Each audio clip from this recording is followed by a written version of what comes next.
Welcome to the Michael Simmons Show, where we help you create blockbuster content that changes the world and builds your business. We dive deep into the habits and hacks of today's top thought leaders. Now, here's the show. I am really excited for today's guest. His name is Nicolas Cole. He's the author of 6 books, and his content has been viewed over 100 million times. He only started writing about 6 years ago. And if you've ever had the excuse that you don't have enough time, you can put that excuse away right now. He started writing when he had a full-time job. He had a 1-hour commute each way, and he was working out every day. And he still found time to write. And I'm really excited about this interview.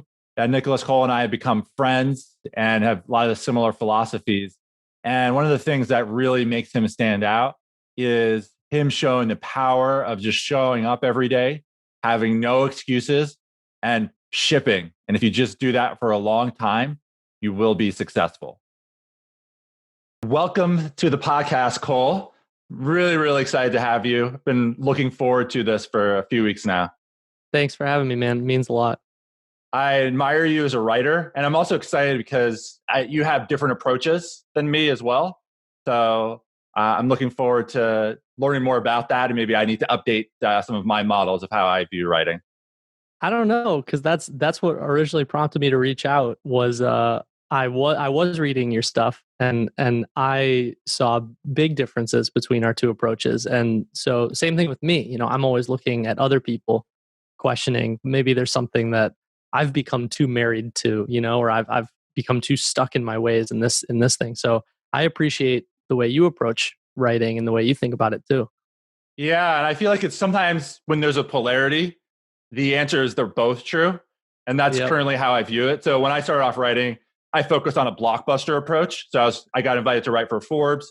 This 2013. I didn't have a following at all. And I had written before, where when I was in college, I did a few hundred blog posts on my own blog, and there wasn't really social media then, and it fizzled out. And I was like, all right, quantity didn't work. I need to focus on quality. And so right away, when I started to write for Forbes, my average article got 10,000, then 20,000, then 40,000 views per article. And I think I got too wedded to it. And so, after just seeing people like you seem to be on the opposite end of the spectrum, where it's in your book, The Art of Online Writing, you're talking a lot about the consistency. What makes a successful writer is being a consistent writer. Yep. But, if you think about it, that makes sense why you went that direction, though, because I think the volume approach, or the thing that I've kind of created and solidified for myself, it really is intended to work on social platforms. It's intended to work where there's algorithms, and algorithms benefit from volume. But if you think like you were writing on a blog, which whether you were using your own site or using something like Blogger, I remember the days when I used Blogger back in the 2000s. Yeah, I remember that too. Neither one of those had algorithms.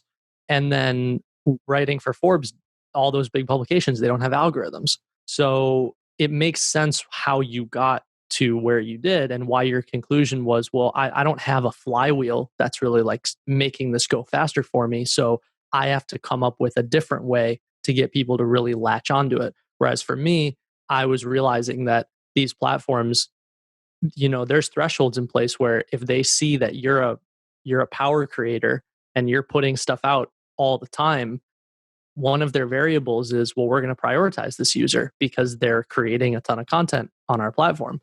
So that was a big... Can you tell me more about that? I haven't actually heard that before. I guess I would assume that they would prioritize. Actually, I'll just let you unpack that. How did you find that out? It was just through trial and error. Like for context, right? Like I was a pro gamer as a teenager. So my brain is wired for, if I look at something, the very first thing that I do is I look for all the rules, and I look to understand what's all of the, what are the edges of this game? How do I learn and master all the rules? And then how do I break the rules? That's like right. Yeah.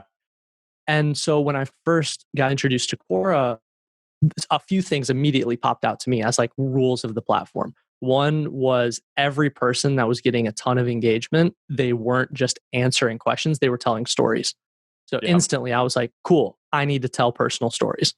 Second one was every one of them was writing stuff on a daily basis, if not multiple times a day. They were like pumping out content. So same thing, like you see that on YouTube, you see that on Instagram, like true creators are constantly in volume mode. So I was like, okay, there's another data point. And so the more that I just picked up these different data points, the more I started to realize that I could always spot these trends where like I would write something on Quora and it would get a little traction. And then I'd write something again and it'd get a little more traction. And every day, as long as I was remaining consistent, the algorithm kept working to my benefit. And I see this on Medium all the time. I try and either write or post something every day. And then the moment I let like 3 days go by, my whole algorithm just like flips and restarts. And I don't post something. And so I don't know, these things change all the time, but it's a pretty clear, and I've heard this from a lot of people, it's pretty clear that as long as you are consistently putting things out, the algorithm learns, hey, we want this person to stay on our platform. So we want them to be rewarded. So we're going to help nudge them in the right direction. So that way they keep coming back and creating more and more. Wow. That's really interesting. Yeah, I would have assumed that they like content that's a combination of the quantity you put out and the engagement. So they'd want something combining of those, but I've never really gone deep on, okay, they'd actually prefer people who are posting more and give them more preference. So, yeah, I mean, something else that's fascinating, I love studying other industries. Like as much as I study writing and publishing, I actually study other industries a lot more. And the Spotify CEO was giving a keynote like a month ago. And he was talking about the future of music and all of this. And he basically was saying that artists today, like if you're putting out an album once every 2 years, like you're dead in the streaming world.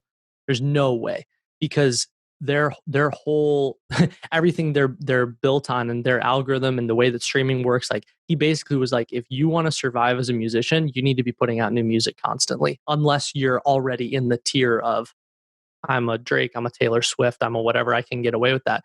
But if you look at even artists like Drake, they're putting out singles and they're doing collabs with other artists, they're doing stuff on a monthly basis. So yeah, we're in a volume world. I see what you're saying, and I think the other side is also I grew up admiring writers like Michael Lewis or Malcolm Gladwell. Malcolm Gladwell spending years researching 5 years a book, right? And even with his podcast, he didn't go in and creating a podcast episode every week. I was listening to his thing to create one season of revisionist history, which I think is 8 or 10 episodes. It took him 6 months of, he's traveling out to different people to interview them and editing it and planning it out. So I kind of grew off admiring those sorts of writers. And even like Nassim Taleb, they're more in you have the spectrum of entertainment versus learning. So maybe they're. But here's that's a great point. But here's the interesting thing about, and I don't know if this is true for Nassim, but Malcolm Gladwell, you have to remember, also was the product of the volume game. He didn't start out writing his books. He started out by being a columnist for I forget what publication was it, the New Yorker? Yeah, the New Yorker, some other places. Yeah, so there's a guy who he spent 10 plus years writing columns, which is volume. If you think about it, it was a different form of volume because this was 10, 20 plus years ago. But like he built up a library. He did all the things that I talk about in the book, right? He built up a library. He learned his voice. He gathered data. He learned what worked. He found his high performing topics. And then he took, if I remember correctly, he took one of his columns that had performed really well, and that became his first book. And then like once he made that leap, like now because he's gotten to that stratosphere, now he can spend 6 months on 10 episodes.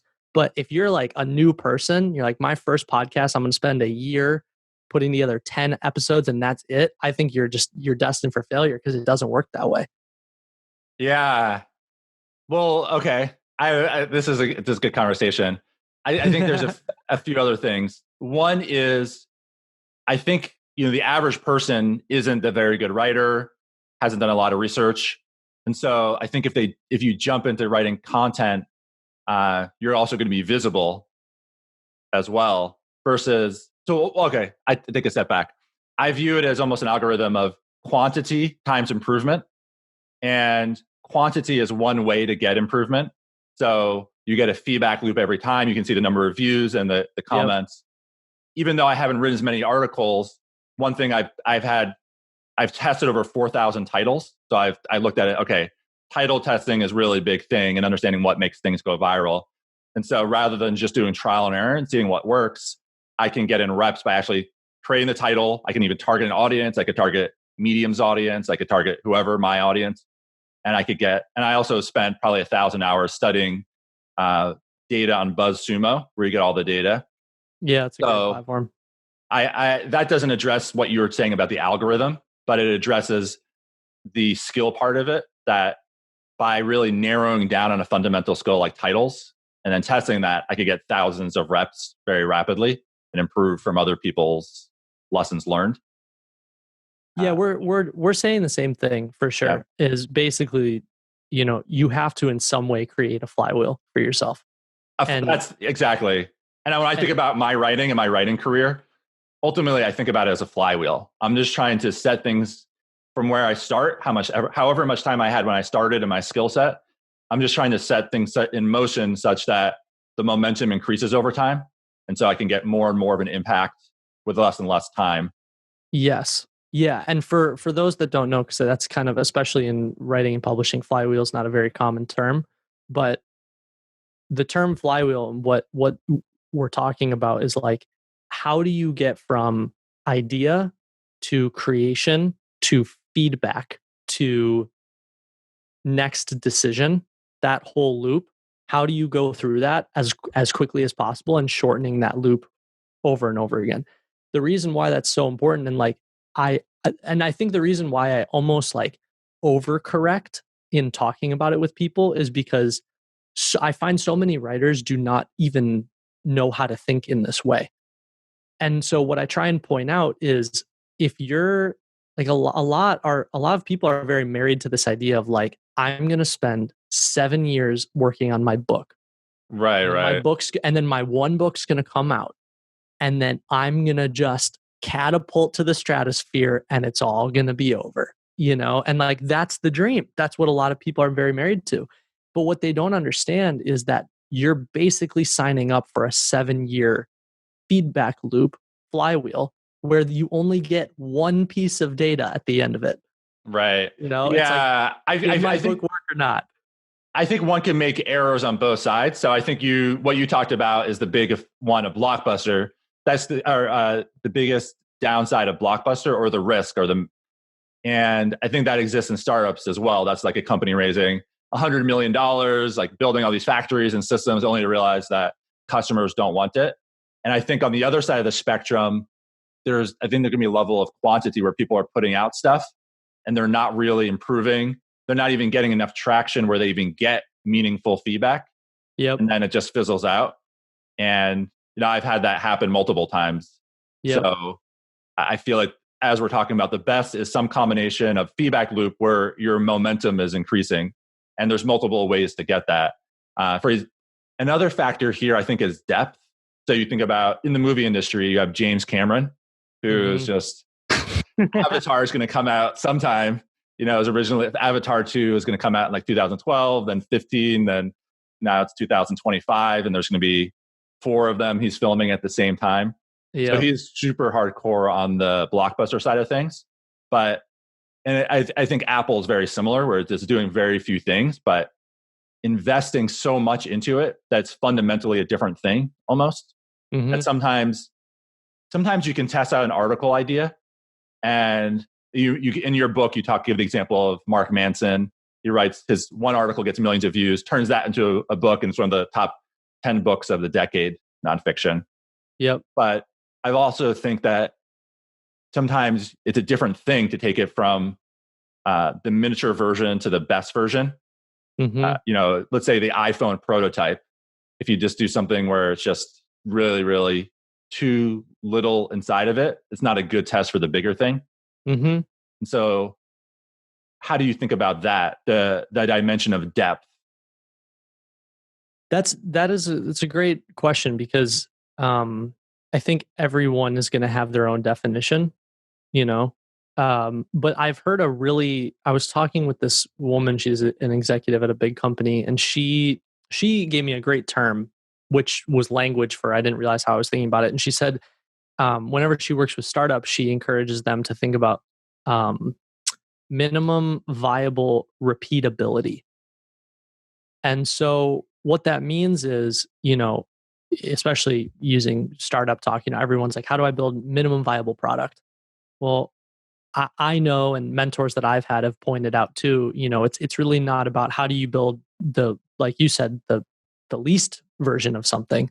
It's how do you build the smallest, most efficient, leanest version of something that is good enough to express the true version of what it is you're trying to express. Right. Because otherwise then it gets judged the wrong way.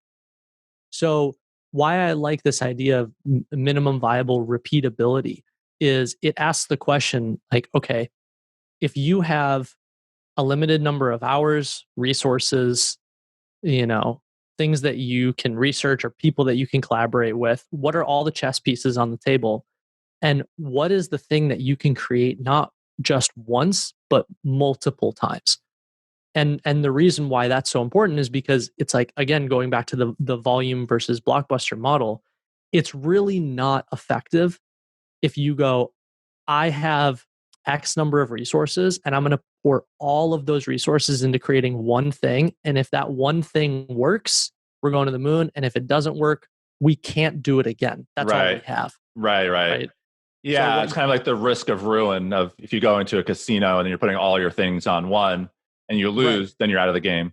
You can't play the game anymore. Yeah. So that's why, even if I just think back to when I was first starting writing, like perfect example, I was working 9-10 hours a day as a copywriter. Yeah. I only had 2 hours a day for my own writing. I had no resources and no money to pour into like ad spends and stuff like that. Like I had a very fixed number of things that I could use. So the question for me was, how can I use what I have in a way that I can do something over and over and over again so that I can build that traction? Whether I'm doing an article a week or a day or a month or whatever, it's what is my cadence of repeatability? Yeah, interesting. As you're talking, and I thought I was thinking about this in the book as well, and I've taught a lot of people writing. I think there's getting to a level where you're good enough that you can get traction or you're close to getting traction. And I think a combination of you being on Quora, this is my hypothesis, and you being, you went to 2 different colleges, but studying writing. And you also came from the gaming world where these influencers who are gamers, some of the top gamers create content. And you kind of see that had given you, and also just the mindset of becoming the leaderboards and improving. And that's going to be that you're already, even though you were starting on Quora 2014 or so, you were already a good writer. You'd already taken a lot of the, 1,000, 2,000 hours of the deliberate practice without realizing it. Oh yeah. I wrote the first book I wrote was called Confessions of a Teenage Gamer. Yeah. And basically that whole story was like, look, I didn't know I had celiac disease till I was 18. So I was really sick all the time. Wow. I gamed because I was depressed and underweight and constantly missing school. And what I would do, just to be blunt about it, is I'd sit in the bathroom all day because I was just sick all the time. And I would have my dad's laptop in there with me and I would just write. I would write in a journal on my dad's laptop. And I racked up, I seriously, like without exaggerating, I think I racked up a couple thousand hours of practice doing that. Because that was my whole adolescence. So by the time I got to college, like I already had a couple thousand hours of writing practice under my belt. I already had one of the first big gaming blogs on the internet. Like I was already in the game. Right. And then over the years, it just became, now I'm learning new language for understanding it. Now I'm being exposed to the business world. Now I'm working at an ad agency and I'm understanding that side of things. Like it's all just kind of moved in this one direction. So I wonder for the average person who wants to get into it, to be good enough where you could even have momentum and a good flywheel where you feel like you're getting better, people are liking it, and it's enough momentum that you can justify keep going. I wonder if that's getting harder, and it's probably just getting easier. You think it's getting easier? Yeah, for sure. Because you got to remember, man, we didn't have any of these tools 10, 15 years ago. You know, like when I was a teenager, even when I was, starting this gaming blog, like there wasn't really a mechanism for going viral like that. But I can tell you, like, I've seriously, I can't tell you how many emails I've gotten from someone who's like, I took something you said on a podcast, or I read your ebook on Quora or whatever, and I went and applied it. And 30 days later, I just got my first 100,000 views on an answer. I just got 1 million views on an answer. Like, interesting.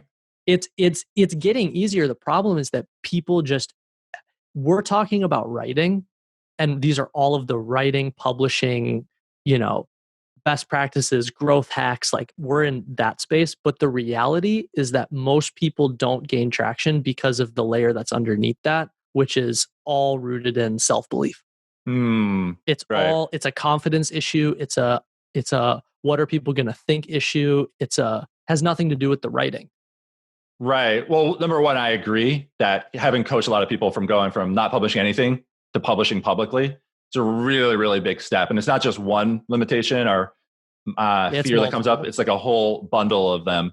So I agree. And if you're not even in the game, you're not going to succeed. And most people aren't even willing to get into the game. The counter side is, okay, if you look at the whole bundle of people, BuzzSumo had the numbers that I think in 2016, the median content online had 8 views or 8 shares. And then 2 years later is 4 shares. And so there's more people creating content. So all the things that are making it easier to create content are also creating a lot more competition. So, I just wonder if the people that you mentioned are outliers, but if you just take it as a larger bundle of people, if that is actually getting harder or easier.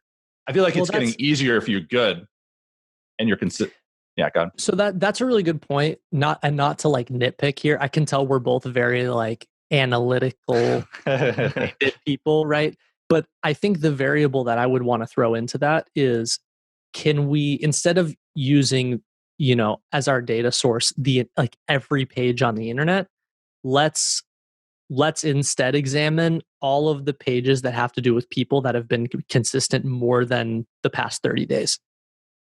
Because my point is, it's kind of like looking at it's like looking at a video game. Is you might have 1 million accounts, but what if 900,000 of them haven't been active in the past 2 years? Then your data is kind of skewed. Right. So it's hard because in these conversations, it's like, it's very difficult to come up with strategies or rules or best practices that literally apply to like, hey, you could be a zombie of a human being, not ever do anything, and here's still how you succeed. It doesn't work that way. Yeah. So if we're taking people that are like, I'm actively playing the game, I'm being consistent more than once a month, now what?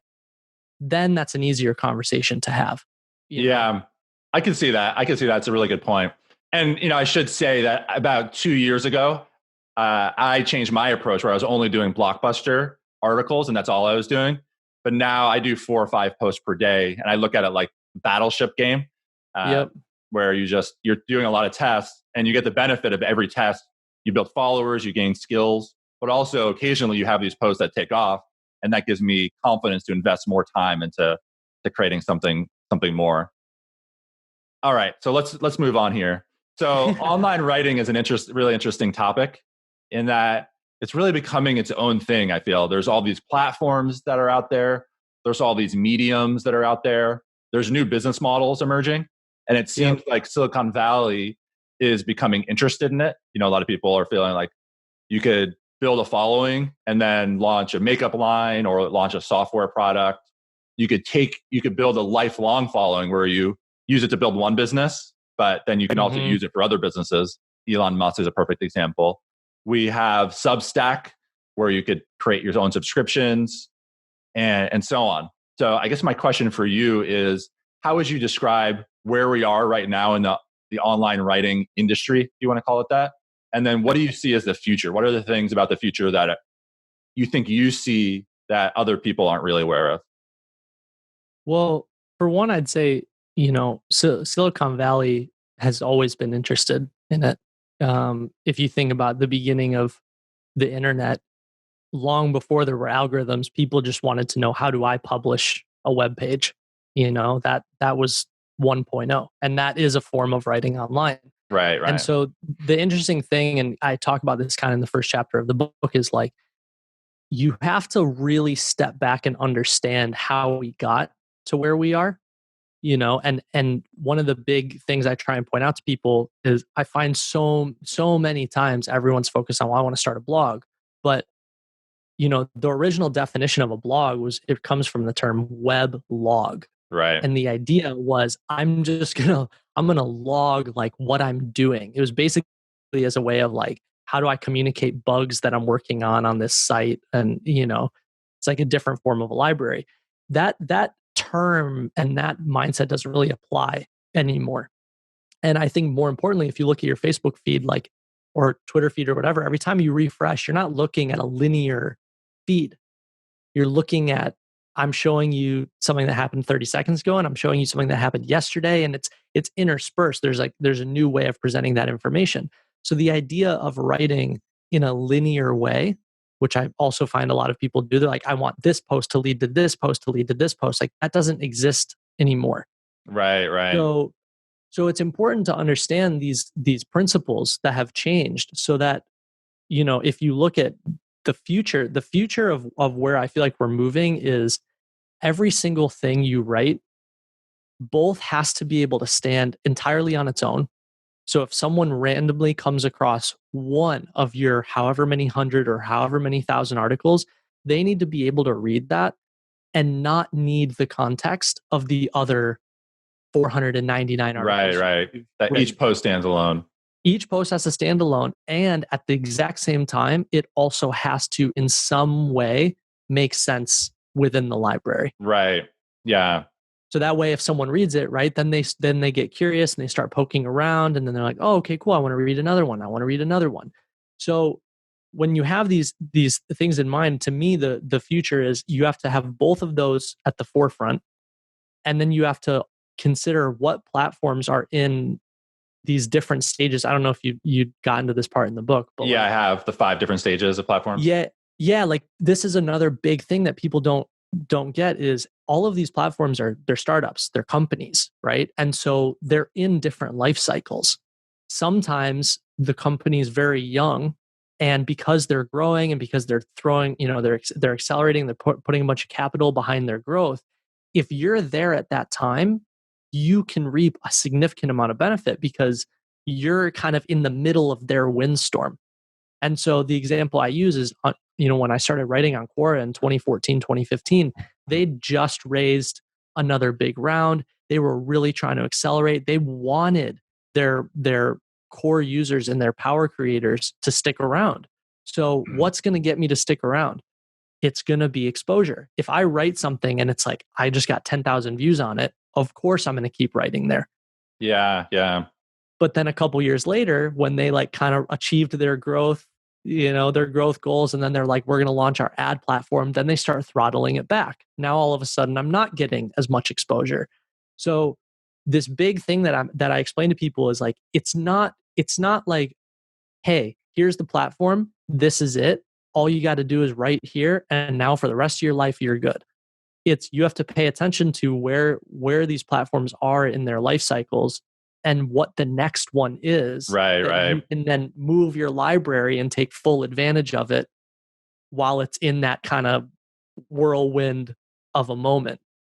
Yeah, I agree. Yeah, one of the big mistakes I made in the past was I'd spent all this time trying to understand which platforms to be on, and I just wasn't posting enough. So I feel like, oh man, like now I'm like, I found this thing, I figured out how it works, it's working, but then I'm just not fully leveraging it. And so I feel like a corollary there is, if you find something, don't feel like it's going to be there forever. Go all in if there's something really good. Yep. And it doesn't last forever. Like seriously, 2015, 2016, 2017, I was telling everybody about Quora.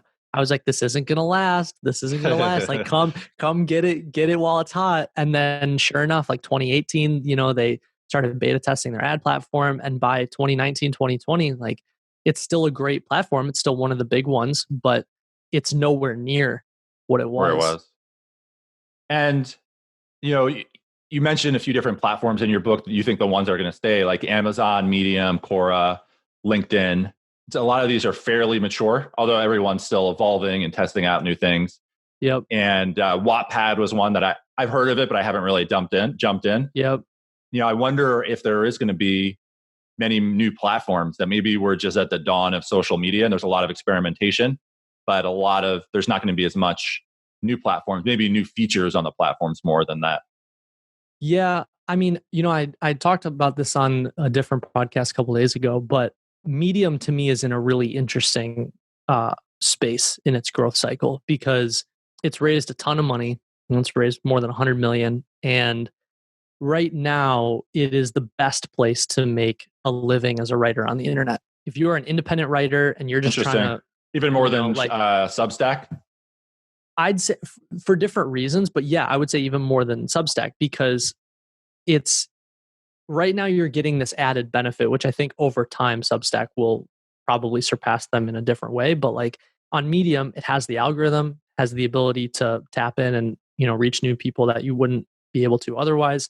But their payouts are, I mean, dude, every month I cut a check from Medium, and it's great. It's awesome income, and I know a lot. Do you feel comfortable sharing a ballpark range of it, so people know that if you write every day and you're really good, you can get in this ballpark on Medium? Yeah, if you write every day, I have 60,000 followers on Medium, which helps because it's immediate traffic, and I make probably close to somewhere between low range 60K a year all the way up to probably 90 or 100K a year just off Medium. Yeah, that's just one of all your platforms. Yeah, and that's if that's anywhere from $3,000 a month to $8,000 a month, and that's not money to ignore, right? That's pretty great, and they're also the first platform to really ever do something like that. If you think about what they're trying to achieve, they're trying to become the Spotify equivalent of writing opinion pieces on the internet. It's like you get paid on streams, you get paid on, views and engagement on Medium. And if they're successful at that, that's going to be very powerful. The problem, A, I don't know if they're profitable yet. B, they're paying out writers pretty good money. If you're paying that to one writer, and I'm one person, they have, I don't know what it is, 20 million users, whatever. They're spending a lot of money doing that. So yeah, they're going to be forced at a certain point. It's going to be a tipping point where either this is working and the subscription revenue that they're getting is more than what they're paying out, and it all works out, and that's great, or they're going to implode. And they're going to be like, we can't keep raising money because this business model isn't working and whatever. Or they pay writers less and less over time after they're kind of hooked on the... Exactly. So this is, the next 2 years are going to reveal a lot about whether that platform is really going to be what it says it's going to be. So for right now, same thing. I'm telling everybody, cash in your chips, make it work. If you're making money off Medium, great, enjoy it, because it could be more in the future, could be less, it could be nothing. Yeah. And okay, so we talked a little bit about what the opportunities are now, and you're bullish on Medium. How do you think about for the future? Now we're living in a Substack world.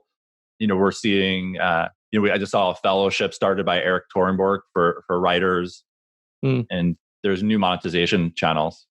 Yes, Substack I'm also really bullish on because same thing as a larger trend just happening in tech.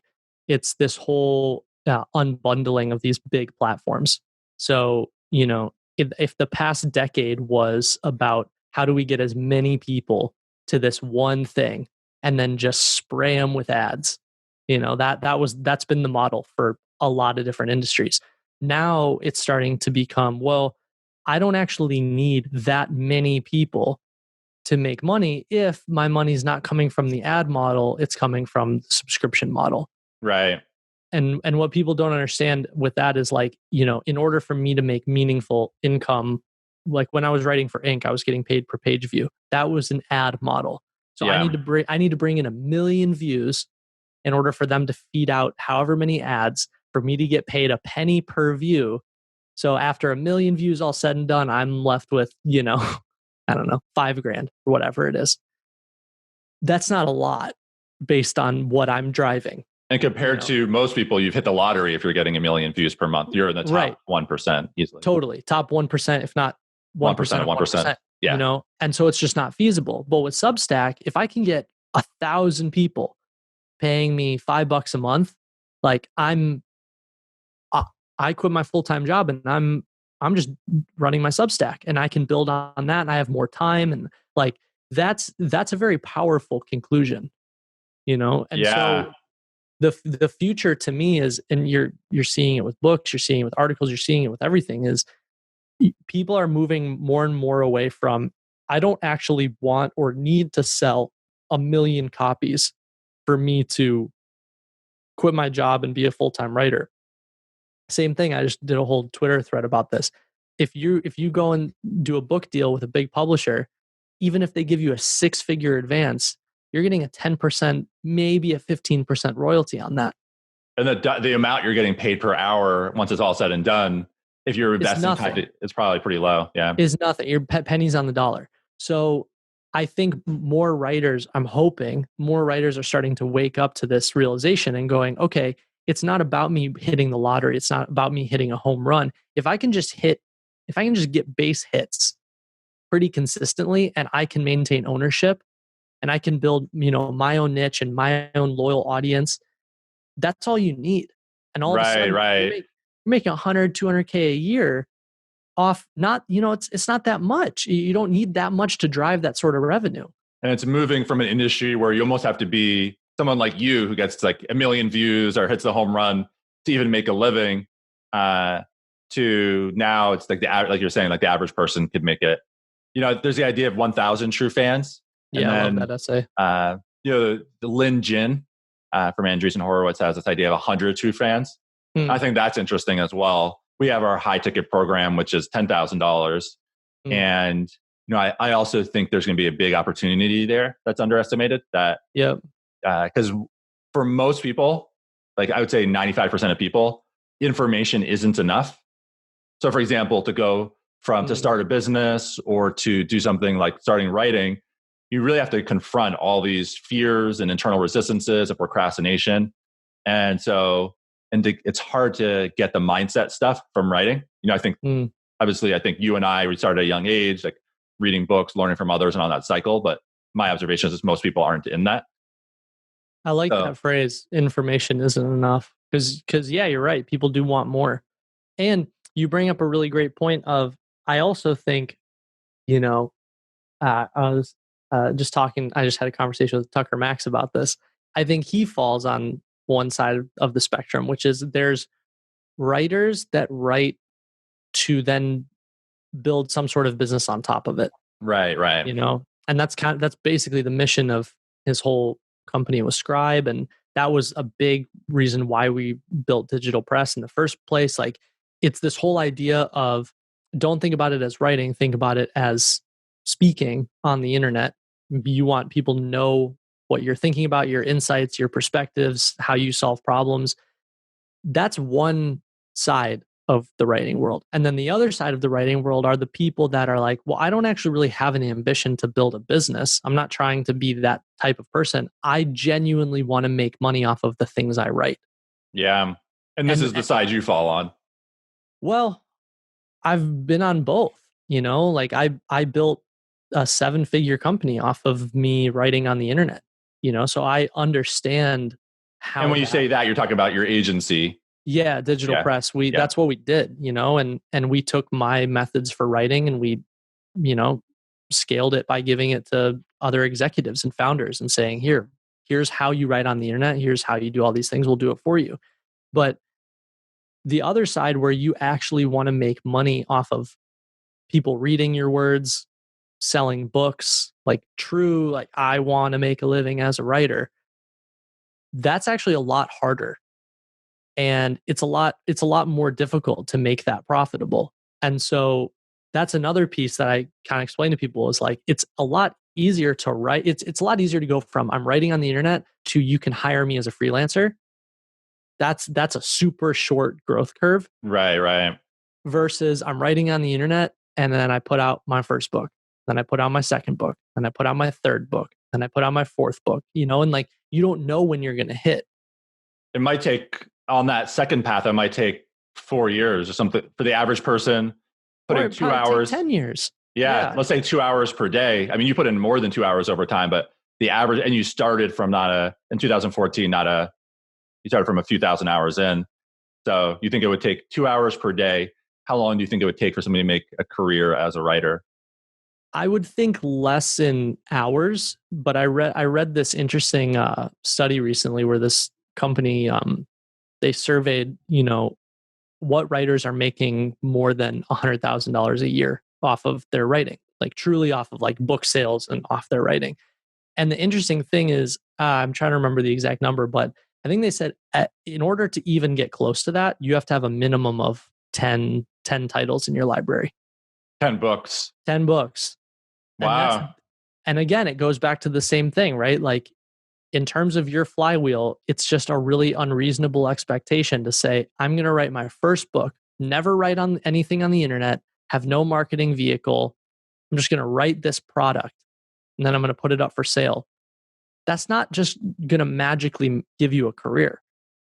So either way, you're going to need to be playing some sort of volume game. It's just a question of if you're going the true, I want to be an author writing path.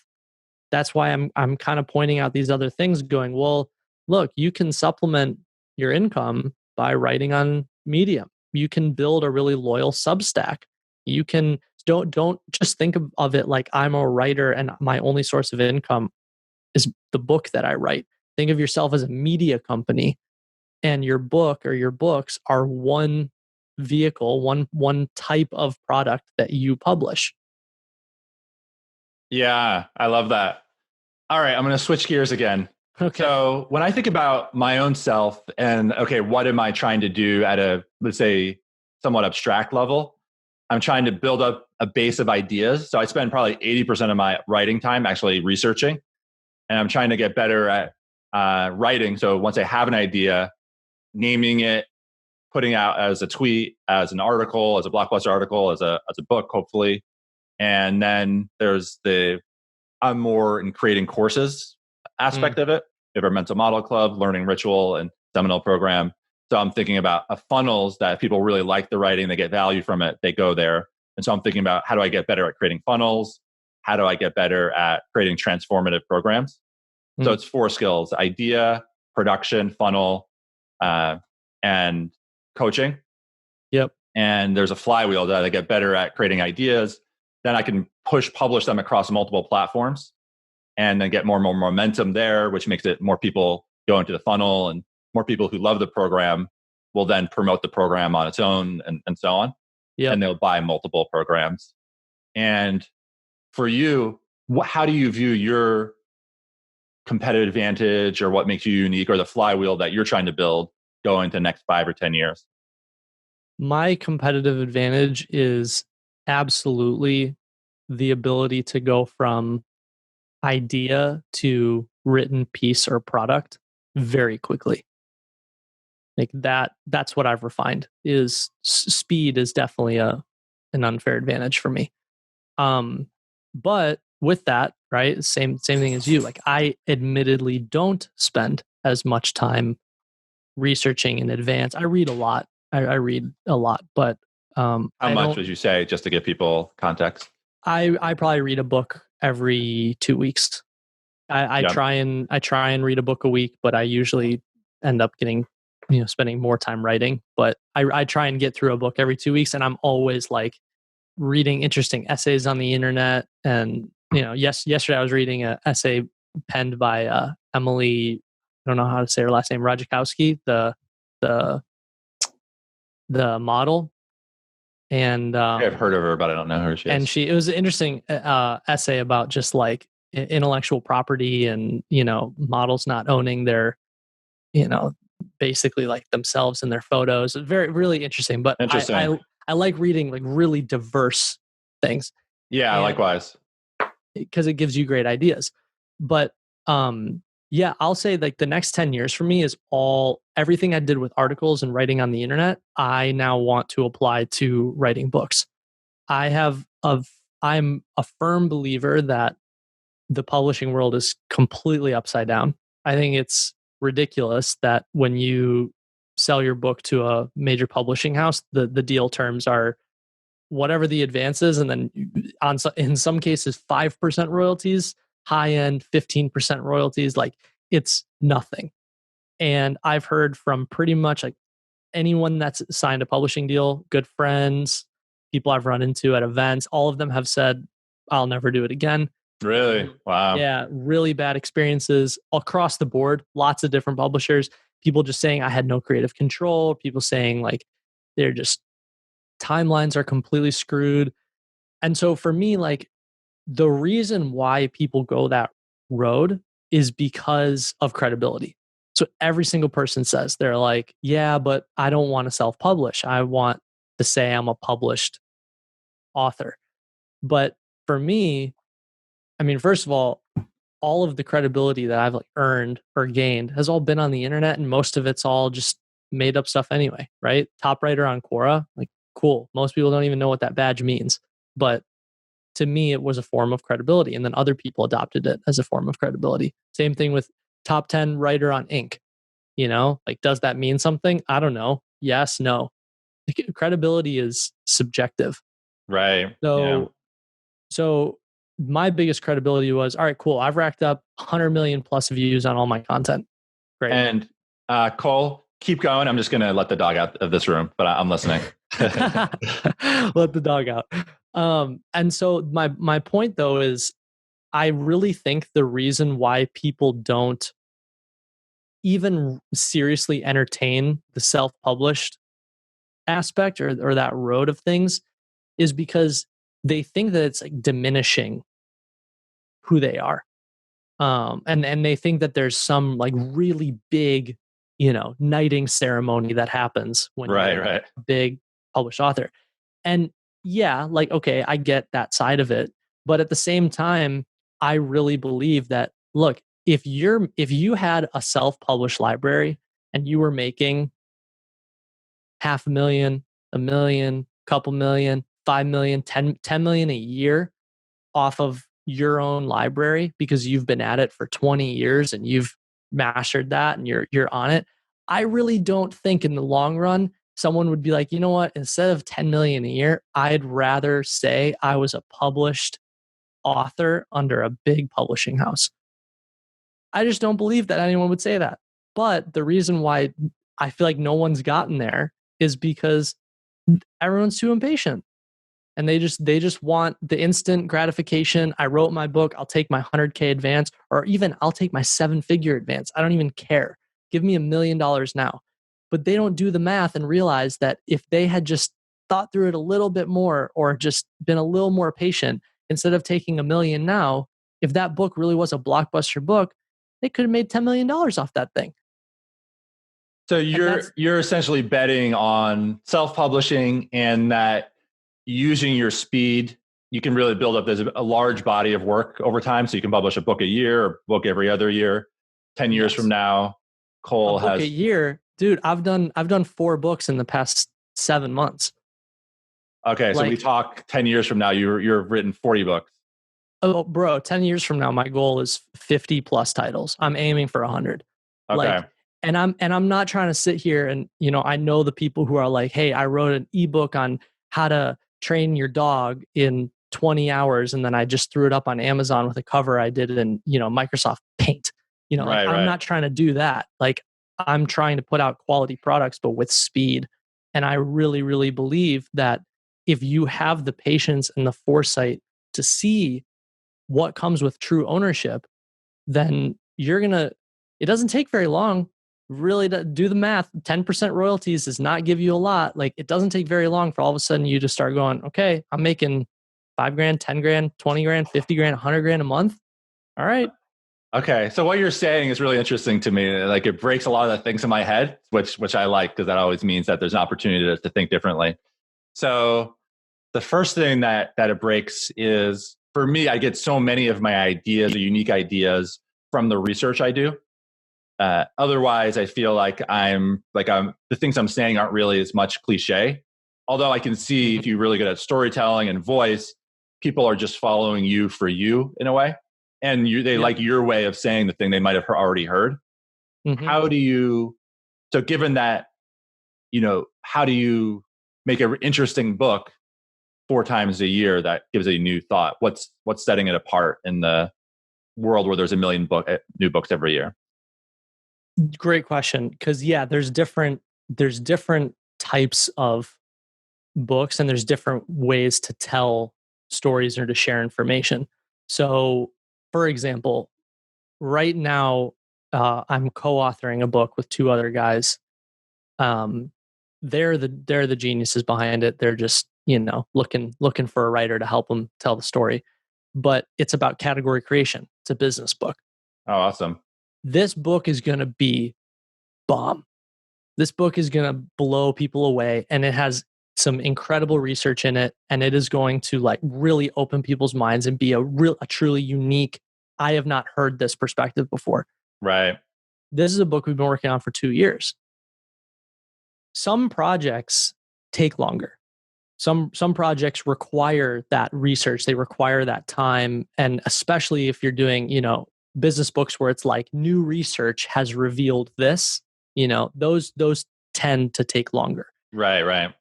On the flip side, right, like the art and business of online writing.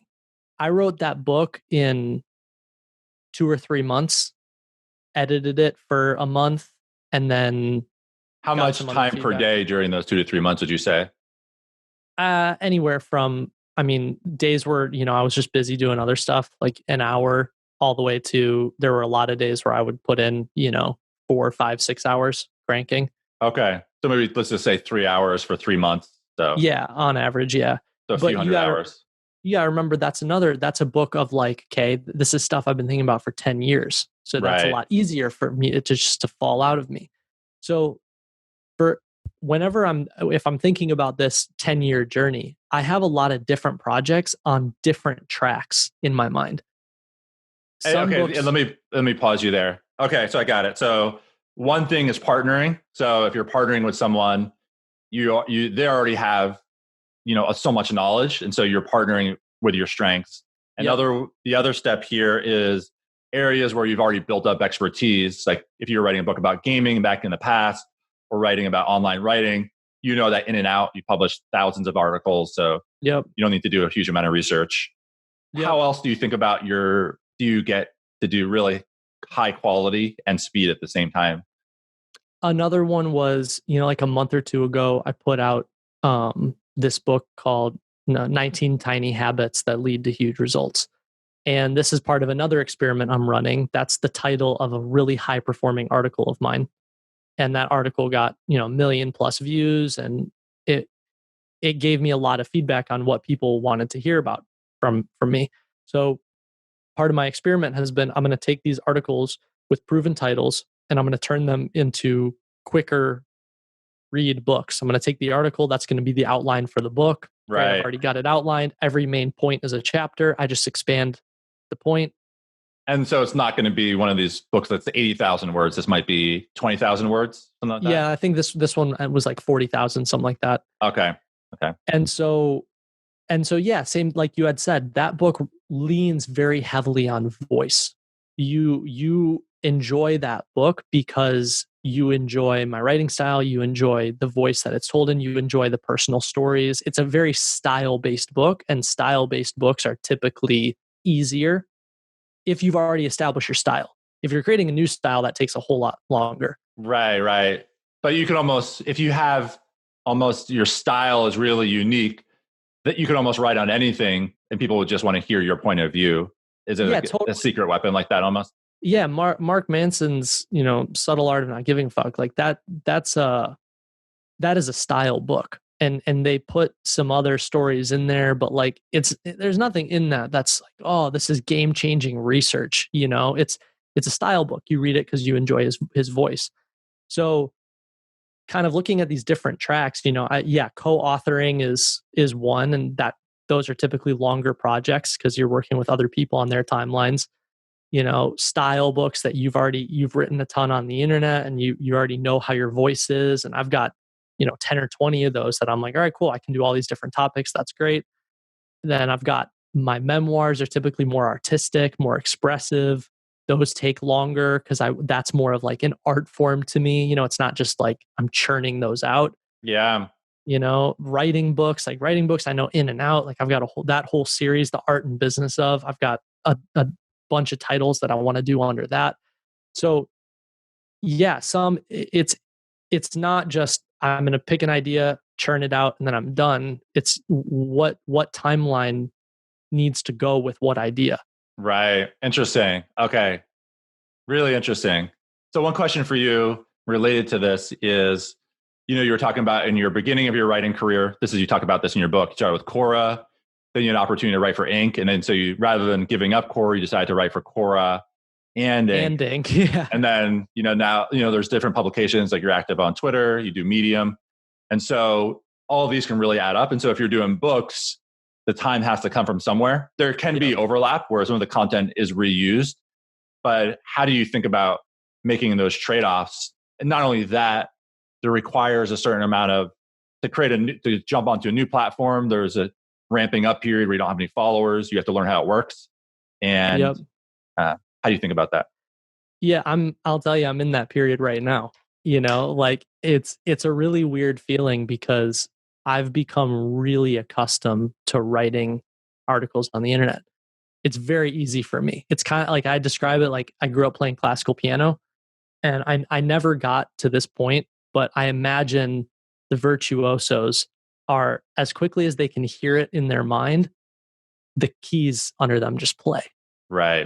And they can just improvise. Like I've wanted to reach that level so badly, but I've never gotten there. But that is truly how it is for me with writing, especially writing on the internet. Like as quickly as I can think it, it's typed out in front of me, and I'm just off to the races. And it's almost like when you get it out of you, it's like a pretty solid draft that you get it online. Dude, 99% of the things I've published on the internet, I've quickly read through once before hitting publish. It's just how it goes. Yeah. Books are very different. And so, like you said, the time has to come from somewhere. And so it's been a difficult thing. It's taken me a long time to really kind of confront in myself and be like, okay, no amount of me writing more articles on the internet is going to get me anywhere. You've plateaued.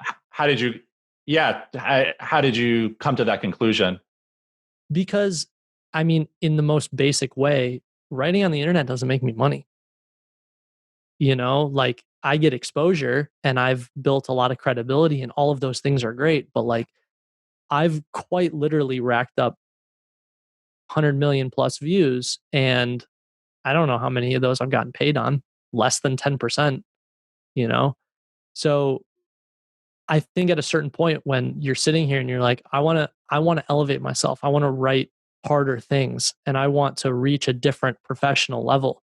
You kind of have to admit, okay, well, what I'm doing has gotten me to where I needed to be. It's gotten me here, but doing that same thing isn't going to get me to where I want to go. So in confronting that, I'll be honest, almost everything I publish on Medium is old material. I take stuff I've written and I republish it there because I had written, 1,000+ answers on Quora before I ever started writing on Medium. So I'm just taking. You have a huge fodder of stuff, yeah. Yeah, I have a huge library. That's the big argument that I make for people is if you have a big library, you can just bring it to each new platform and you don't have to start over. So while I am autopiloting my Medium and I'm not really writing on Quora and I don't write for Inc. anymore, and I'm basically ghostwriting. I still have a handful of clients through digital press and ghostwrite through there, and then the rest of my time is spent on books. And it's going to take a year, 2 years, 3 years to really see that flywheel ramp up. Right. But I love it. You have a little smile on your face because I feel like, number one, you understand how to grind and make it happen, and you will. And then you just know you love the speed. And so you just know you're going to do it and it's going to happen. Yeah, it's like you just got to get through that period where you're level 1 and nobody takes you seriously and everybody thinks, oh, you're level 1, you're gonna stay level 1 forever. But like, just wait. It's interesting to see the different approaches and the trade-offs, because I think what I like about the way you're doing it is, even though you're doing a new thing with books, you could still reuse content. You're building off your core strength. And for me, I've taken making the decision to do funnels and online courses, and it takes a lot of time to learn how to do funnels and the testing and that world, build relationships. And then even to build a transformative course, it takes a lot it's easy to record a course and put it online, but when you actually start talking to students every week and see how much progress they make, where they're getting stuck, you realize the typical models for online education are broken and you just need to have a better model. So then that means I write less and things like that. So it's interesting. Okay. So for speed, when one gains expertise, naturally one can act faster. I think that's just part of expertise, that once you have the taste, you can do it. Yep. But it seems like yours is whole charged to a whole nother level. So how did you think about building your competitive advantage of speed? That's different than just, hey, I just do it a lot. Or maybe that's it. I just force myself to do it. I set a timer and do it over time. I mean, like anything in life, practice makes perfect. So the more you do it, the better you get. But I've thought a lot. I'm really obsessed with mastery, the concept of picking something and mastering it. And I was doing that as a teenager, as a pro gamer. I went through a phase of bodybuilding. I was a bodybuilder for 6 years, and I don't think it's fair for me to say that I truly mastered that, because it's not like I was a pro bodybuilder, but like I was doing it. I was eating 6 meals a day and I was putting on crazy weight, and I was, I was in that. And all of my friends were competitive bodybuilders or power lifters or stuff like that. And so what I've noticed in all of these different chapters is there's these different life cycles you go through. The first is you're learning the rules of the game. You step in, you don't really have skill. And if you do, it's luck. You don't really know what you're doing. And your primary goal, which is basically where I'm at now with books, is like, what are the rules? How do I play this? What are my boundaries here? The second phase is, once you learn the rules of the game, you have to start applying them for yourself. You have to be actively practicing so that you can start to figure out where you need to improve on your own, and kind of become aware of what are my strengths, what are my weaknesses, etc. Like, I can already see one of my weaknesses with doing all this book publishing on my own is I am so disorganized. Like, files and versions and all this stuff, like, it's driving me nuts. So I'm okay, at a certain point I either need to get my shit together or I need to hire someone for this down the road. Like, I already know that. Yeah. Then the reason why you have to go about it yourself is because no one wants to mentor or help someone who isn't already moving on their own. I've seen this with everything, right? Like everything. So for me, I'm like, I'm going to be the hardest worker in the room. I'm going to set my own pace. That's great. The third phase is you've set your own pace. You're moving, you're doing it. You're naturally going to attract other people who know more than you or know different things than you. And you're going to spend time with them and you're going to soak up their knowledge. And that's how you then start to really accelerate your learning. And I've already done that in ways, like Craig and Craig Clemens, one of the best copywriters in the world. Like, we just naturally met in LA and hit it off and became great friends. And he's given me tons of feedback and insight into how to think about writing. And I like to think that every once in a while I have something smart to say too. But he's brilliant, and I've learned a lot from him, and I consider him a mentor as much as a friend. You naturally attract people like that. Right. And then fourth step and fourth phase being, once you start to then have all these things, then it's just a matter of consistency. It's your flywheel. I'm learning from other people. I'm integrating it. I'm doing a project. I learn, repeat. Integrating from other people, learning, did a project, repeat. Yeah. That's it. I mean, in a way, what I hear you saying, because I teach on learning how to learn, I study it, and speed is speed is a competitive advantage, but it's almost like the result of you understanding mastery and learning how to learn that you then get this speed. And you have a really good system. You have the mindsets around, you know what it takes to become a master. Because most people, once they actually learn how much time it requires, then they kind of pull out. I don't want to do this. Yeah. But it's almost like when you hear how much work it takes, you're like, all right, I know I can outwork everyone and people are going to fall off and I'll keep going. Yeah, totally, man. Like I still do this, like when I wanted a reward in the World of Warcraft when I was a teenager, it's like I'd order some Chinese food and plant myself down in my computer chair and I wouldn't get up for 20 hours, I'd be like, I'm going to sit here and grind this out. And so whenever I'm confronted with something, I think about that a lot. And I think like, if this was a video game, what would I do? I'd order some Chinese. Wow. I'd order some Chinese food and I'd post up and I'd get it done, Really, really interesting. Okay, so the speed is really interesting. You talked a little bit about that. And then the other thing that you do, which I don't do, is storytelling.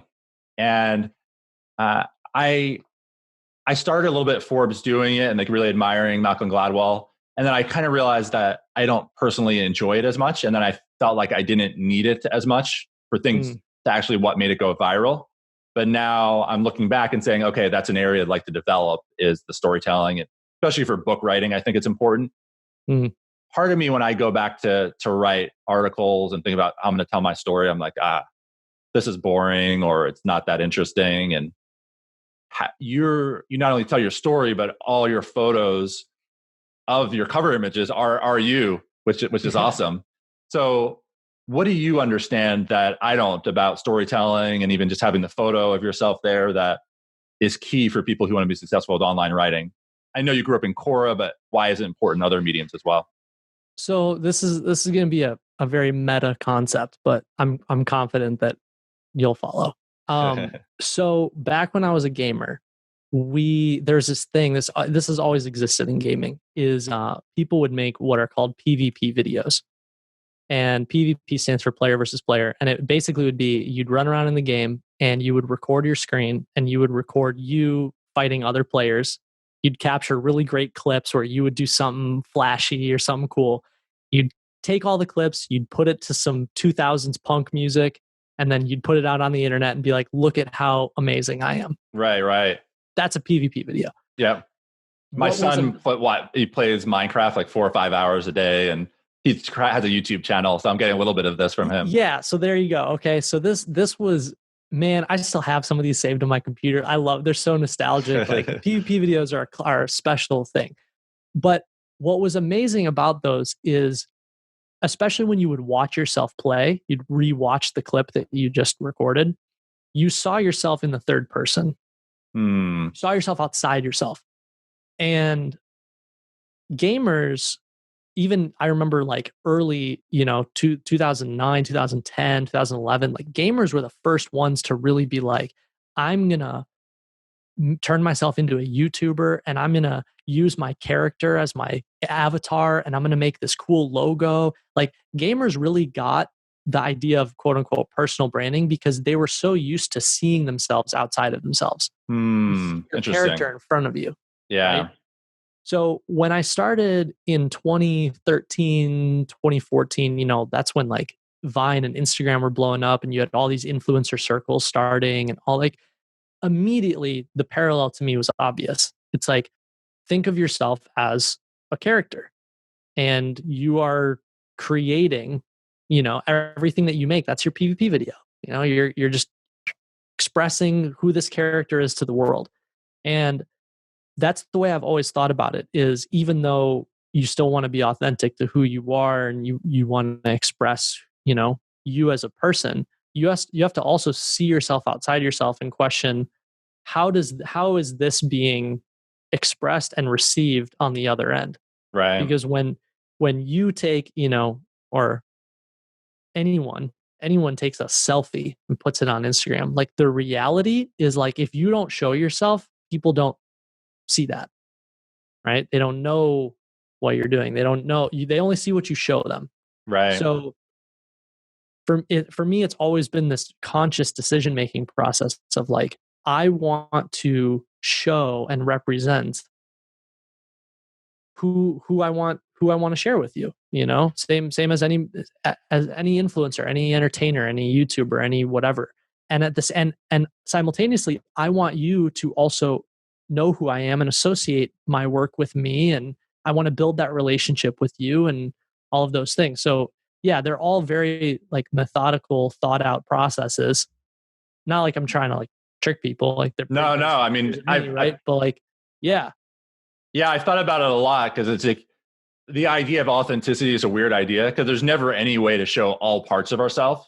So we always have to choose which parts that we want to share with ourselves. And, you don't want to share parts that don't resonate with other people or as well. So there's kind of finding a balance between what parts you share and what parts will resonate with people as well. But to your point with storytelling is like, just tell your story. Like for me, I bet, you say, oh, well, my story is boring or people don't want to hear my story. Dude, I've ghostwritten for so many people. That's what everybody says. That's what everybody says. But when you start talking to them and you start asking questions, you find you have to know what to listen for. And there's always these nuances, you'll just randomly be like, well, there's that one time I took this trip and I was in this other country and I was standing there and I saw this guy and it made me think about this. And like, you don't even realize that you are telling a story. You just don't think about it that way. Right. And so for me with ghostwriting, that's what has really trained that in me is I know what to listen for. And I know how to ask questions that get people to start just like going down these rabbit holes. Are there any books or worksheets on what those questions are and what to look for? Oh, now you're giving me the idea I should make one. But seriously, yeah. But it's always, to be honest, the easiest way to think about it is I feel like anytime you say to yourself, this is boring, nobody's going to care about this, that is almost always a neon sign that that's your inner critic and that is something that people will resonate with. Right. Interesting. So just letting go of that's boring, just moving beyond that is a limiting belief. One question I had to add, as you were talking, I realized a deeper reason. This is more personal, but I grew up as an only child. My dad died when I was young, so it was just my mom raising me, and she was just a working mom. She commuted an hour each way, so I just remember just being by myself a lot. And at a certain age, I also was just awkward socially. So if I were talking in a group, I would really have trouble jumping into the conversation because I didn't want to interrupt other people. By the time I thought of something to say, the conversation had moved on. And so part of me felt like invisible, and I didn't want to be invisible. So I wanted to find ways to be invisible. And I feel like at some level, what got baked into me is that if I'm just being myself, I can't be, people won't see me. And so at some level, I think there's accomplishments, or I do research or things like that. I feel like I have to have a big idea that just me as myself is not interesting. How do you...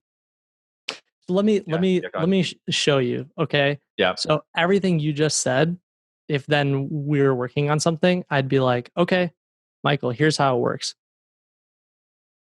When you were a kid, you're basically saying, I felt really awkward when I was a kid. And, my dad died when I was young. I watched my mom work 2 jobs. I was always spending a lot of time by myself. And I always was really afraid to jump into conversations because I didn't want to interrupt someone. I wanted to make sure my ideas were good. This many years later, I've learned how to make those ideas good. And I've learned that that's something that you can learn. It's not something that you're born with. It's something that you can practice. And I've spent the past 5 years really mastering this process of how do you create great blockbuster ideas. I'm going to show you. So that's a article, that's a ad, that's a sales page, that's everything, right? And ironically, in sharing the story I use to share why I'm not good at stories could be a story into itself. Exactly. And that's the whole thing is like, it's so funny, man. Like sometimes I feel like my job's really easy because as soon as you ask the question, people tell you, like you just said the answer. Right, and right. all I did was say back to you what you said to me, and you see it in a different light, and you're like, oh I see what wow. you're saying. So that's why, again, what we were talking about a while ago, a lot of it is like, we can talk about writing, we can talk about publishing, we can talk about the growth hacks and all that stuff, but the majority of the problem or the things that need to be worked through or what needs to be talked about, it's all below that. It's self-belief, it's the way you see yourself, it's inner critic, it's fear of failure, it's not wanting to be rejected, it's all that. Thank you. That really lands. And I really feel like what happens is with the mindset stuff, you have the fear, and then there's an explanation of it that you come up with. Like for me, I say to myself, well, my story is boring. And then that gets perceived as reality, And then what you did or there is I could really see it, taking it from first person to third person. I could see, okay, that's not true. But without that feedback loop, sometimes it's easy to get stuck inside that loop. Exactly, man. And you just got to own it. Like, it's what is cool about me saying, when I was 17 years old, I was one of the highest ranked World of Warcraft players in North America. There's nothing cool about that. That just is me admitting that I was a massive nerd with no friends and I spent all day in front of my computer. But by owning it and being like, this is what happened. This is what I was. This is who I am. Here's my takeaway from that. Do you know how many things I've written on the internet that is like the first line? When I was 17 years old, I was one of the highest ranked World of Warcraft players in North America. Here's what I learned about habits. Here's what I learned about mindset. Here's what I learned about teamwork. Here's what I learned about, and if you go down the list, everyone has these core narratives, what you just said is a core narrative because you're like, this is a big part of who I am. So a deeper idea here is within storytelling, there's a core narrative about your maybe turning points or different parts, and you could reuse that narrative over and over to begin articles, or you don't just use it once and then it's done. Yeah, no. In fact, you have more to gain by using it very, very often. And who I noticed, who kind of introduced me to this way of thinking was Gary Vaynerchuk. I mean, if you go listen to any of his stuff, he says like the same 3 core narratives over and over again. And it's him being like, I built a wine business from, I forget what it is, X million to Y million. 3 million, 60 million or something. Which shows I can remember that says that. I can remember, heard it so many times. Yeah, you can remember it. And then his other, he's like, I'm going to buy the Jets one day. Okay, I love the Jets. That's what I'm doing this all for. Like, he says those core narratives over and over again so that it becomes very easy for people to go, oh, I've never heard of Gary Vee. Who is he? And all of a sudden you've got 3 core narratives that you can just spout off and explain about him. So why it's important to reinforce these over and over again is then people get to know your story, and that story sticks, and then people use that story to explain who you are. And that's your word of mouth marketing. Wow, brilliant. So if somebody were just getting started with storytelling and telling their own story, would you have them start with their core narrative as the very first step in the curriculum? Yeah, you would usually there's 1 or 2 that are pretty obvious to start with, but they can change over time. You can discover new, more effective ones as you go along. Like, so every once in a while I'll write something on the internet with a story I've never told before. And maybe that story really sticks. And then I'm like, wow, okay, there's something there. I'll lean into that more. And in terms of getting reps on storytelling, I know you mentioned that Quora has plateaued a little bit, but in just terms of practicing the skill, do you feel like, would you recommend people just answer Quora posts and just every day try to use those stories to answer it?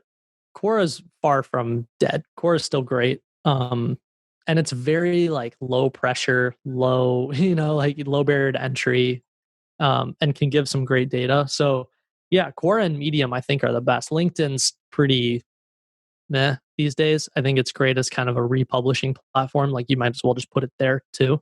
But you have a LinkedIn newsletter? No, I don't. That's the unlock for LinkedIn. Have you heard of the LinkedIn newsletter? Yeah, but to be honest, I don't know. I haven't spent much time with it. And so how it works is it's for articles. It's in a beta, but if you have the person's information, you can get into it. And then every time you write, at the top of the article is a subscribe button and the name of your newsletter. So the past few months, I really started being active on it, let's say in April. And now there's about 25,000 people in it just from reposting. And it's almost been all reposting old articles there.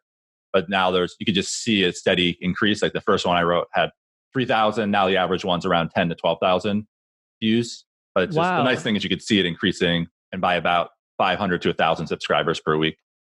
Okay, sweet. I'm definitely going to go play with that. So right there, you're pointing out LinkedIn, it's in beta. LinkedIn's like, we kind of want to make this a thing.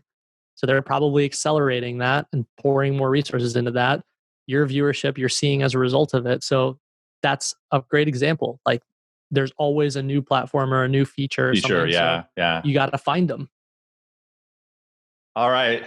This was amazing. This was amazing. I love this. I can keep going and going. That's great. Well, from our first conversation that we had just a few months ago, I knew I wanted to talk with you again. And it's just awesome that this got to be the first episode of the podcast as well. So I hope we can have many more conversations, and I'll follow up with you on a few separate things. But I'm excited about it. Congrats on everything. And thanks, man. Onward. Thanks. Thanks for listening to The Michael Simmons Show. We'll see you again next time, and be sure to click subscribe to get future episodes. If you found value in today's episode, we would greatly appreciate a 5-star rating on your favorite podcast player.